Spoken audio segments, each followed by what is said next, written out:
У нас на связи адвокат Николай Полозов.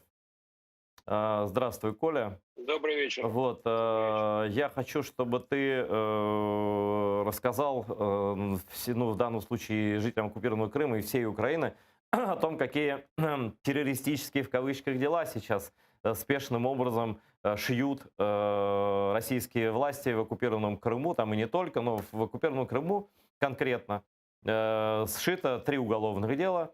Вот, против Мустафы Джемилева, лидера крымстатарского народа, против Рифата Чубарова, главы Меджлиса крымско-татарского народа, и против Ленура Ислямова, генерального директора телеканала АТР, вице-президента Всемирного конгресса крымских татар.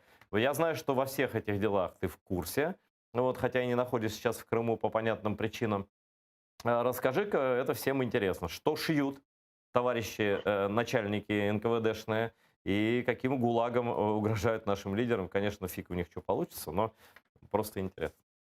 Да, ну что касается этих трех дел, то эти дела были возбуждены в 2014-2015 году.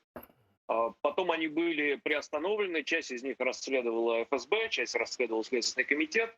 В 2015-2016 году их приостановили, и вот сейчас, в 2020 году, в один день, 26 марта, все эти дела были возобновлены. Часть из них уже следствие завершилось. Это дело Ленуры Ислямова и Мустафы Джемилева. Дело Ленуры Ислямова уже передано в суд. Дело Мустафы Джемилева по сообщениям Следственного комитета почему-то, хотя это прокуратура должна делать, тоже передано в суд. Что касается дела Рифата Чубарова, то по нему пока производится предварительное расследование. Но обвинения у всех разные. Мустафу Джемилева обвиняют в незаконном пересечении российской государственной границы, в небрежном хранении оружия, в незаконном хранении боеприпасов.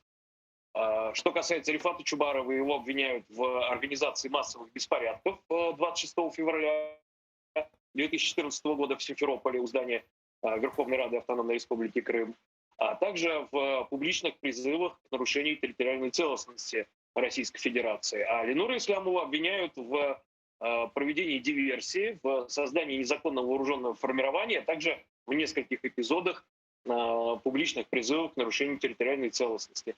Но, на мой взгляд, триггером для российских властей в этих делах послужила, безусловно, политическая активность лидеров крымских татар, в частности, призыв к маршу на Крым, который не состоялся по понятным причинам в связи с распространением коронавирусной инфекции. Но репрессивная машинка, она была уже включена, была дана команда.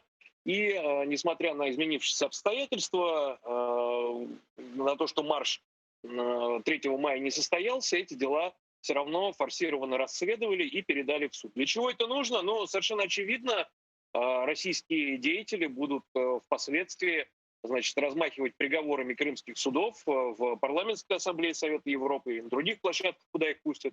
Будут говорить, что, значит, лидеры крымских татар, вот они такие преступники, они нехорошие, и вообще, как бы, зачем говорить о деоккупации Крыма. То есть это ложится в общую канву российской политики относительно Крыма, это ложится в политическую формулу Путина, по которой он хочет разменять Донбасс на Крым, то есть втюхать обратно Украине при поддержке Запада Донбасс с расчетом на то, что про Крым вообще перестанут говорить, снимут санкции за его оккупацию и так далее, и так далее. Вот. Что касается процессуальной стороны дела, то вот я уже сказал, дело против Ленура Ислямова уже находится в суде, против Мустафы Джемилева вот сейчас попал в суд. А что касается дела Рифата Чубарова, то там интересная история. Следствие и суд никоим образом не хотят допускать меня в качестве защитника в это дело. Киевский районный суд затягивает безбожно абсолютно с рассмотрением жалоб, придумывает какие-то отговорки и поводы, по которым жалобы можно не рассматривать. Не знаю, с какой целью это делается. Понятно, что в деле 26 февраля я достаточно хорошо владею материалом, и, может быть, они боятся, что я им буду мешать допрашивать каких-то оставшихся свидетелей и потерпевших. В любом случае, когда дело будет передано в суд, они не смогут мне препятствовать для того, чтобы я принимал участие в этом деле.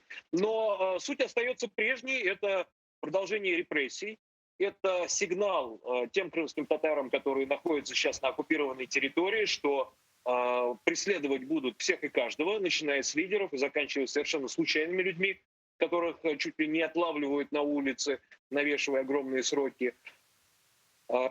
Здесь расчет в этих делах, он, безусловно, и на внешнего потребителя, и на внутреннего. Николай, я все-таки считаю, что мы не российский, тем более не оккупационный суд, и мы должны дать слово подозреваемому в тяжких и полутяжких, сверхтяжких преступлениях. Рифат Ага, вот что вы можете сказать по поводу уголовного дела, в кавычках, против вас, и как бы вы ответили товарищам, которые его затеяли там? Ну, у меня там несколько уголовных дел, которые возбуждены со стороны российских оккупантов, или по некоторым статьям я не настолько хорошо разбираюсь в юриспруденции, это лучше знает Николай, но каждый раз они придумывают все более и более, с их точки зрения, такие для меня как бы устрашающие статьи. Э, ну, это просто подтверждение того, что то, чем мы занимаемся, это действительно является для России, оккупировавшей Крым, достаточно болезненным, и они пытаются, преследуя не только меня, но и Мустафа Ага, других членов Меджлиса, десятки других крымских татар, они пытаются просто заставить нас всех замолчать, но, разумеется, эффект абсолютно другой.